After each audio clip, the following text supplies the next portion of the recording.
ಕಲಬುರಗಿಯ ಕೇಂದ್ರ ಕಾರಾಗೃಹದಲ್ಲಿ ಏನು ಸುಮಾರು ವರ್ಷಗಳಿಂದ ಒಳಗಡೆ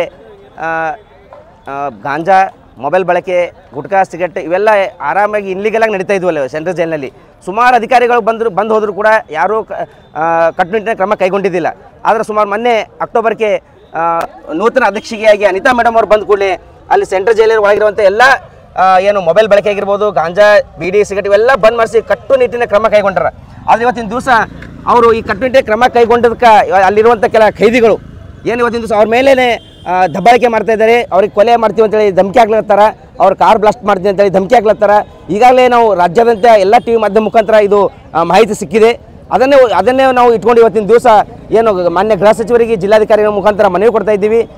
ಅನಿತಾ ಮೇಡಮ್ ಅವರಿಗೆ ತಮ್ಮ ಸಂಪೂರ್ಣವಾದ ಅವಧಿವರೆಗೂ ಅವ್ರಿಗೆ ಇಲ್ಲೇ ಡ್ಯೂಟಿ ಮಾಡಬೇಕು.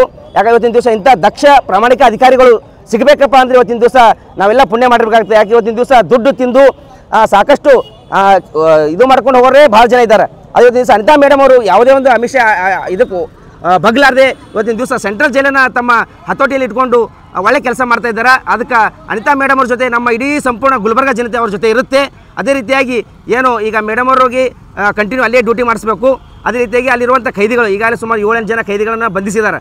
ಅವರನ್ನು ಬಳ್ಳಾರಿ ಜೈಲಿಗೆ ಟ್ರಾನ್ಸ್ಫರ್ ಮಾಡಬೇಕಂತ ಇವತ್ತಿನ ದಿವಸ ಮಾನ್ಯ ಗೃಹ ಸಚಿವರಿಗೆ ಮನವಿ ಮಾಡ್ಕೊಳ್ತಾ ಇದ್ದೀವಿ.